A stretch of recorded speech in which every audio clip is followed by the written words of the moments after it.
SP Balasubrahmanya గారి విగ్రహం పెట్టొద్దని కొన్ని సంఘాలు పోరాడుతున్నాయి కదా సార్, దానికోసం కొంచెం చెప్పండి సార్.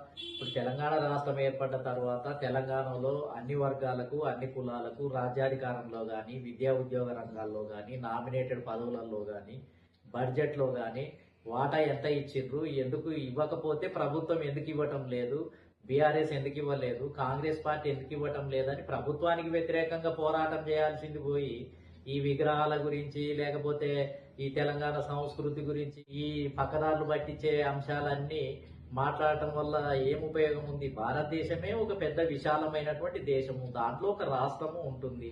చాలు తెలంగాణ ఉద్యమం అని అంటే దానికి ఒక ప్రత్యేక సిద్ధాంతం ఉంటుంది, ఆ సిద్ధాంతం ద్వారా ఎవరికో న్యాయం జరగబోతుంది అన్నట్టుగా కొంతమంది పనిగట్టుకొని దాన్ని ఏదో ఒక ప్రత్యేకమైనటువంటి దానిగా చిత్రీకరించడానికి ప్రయత్నం చేస్తున్నట్టుగా కనిపిస్తుంది. మేము మొదటి నుంచి కూడా అదే చెప్తున్నాం. తెలంగాణ ఉద్యమం అనేది వీళ్ళు చెప్పారు, మరి వీళ్ళ మాట ప్రకారమే మరి తెలంగాణ రాష్ట్రం ఏర్పడితే బడుగు బలహీన వర్గాలకు అవకాశాలు వస్తాయి, పదవులు వస్తాయి, రాజ్యాధికారం వస్తుంది, ఉద్యోగాలు వస్తాయి, వాటా వస్తుంది అని చెప్పారు. ఏమొచ్చింది?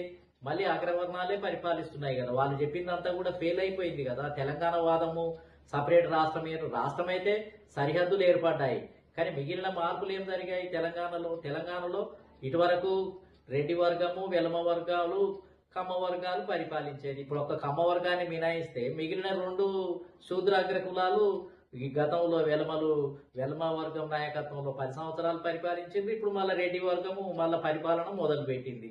వీళ్ళు ఒక 5 సంవత్సరాలు లేకపోతే ఇంకా కొంతకాలం వీళ్ళు పరిపాలించడానికి అవకాశం ఉంటుంది. అంటే తెలంగాణ వస్తే ఏదో అద్భుతాలే జరుగుతాయి, తెలంగాణ ప్రజలు ఇట్లా అట్లా తెలంగాణ అది ఒక రాష్ట్రం ఏర్పడ్డది. రాష్ట్రం ఏర్పడ్డంత మాత్రాన రాష్ట్రంలో ఈ అసమానతలన్నీ పోయి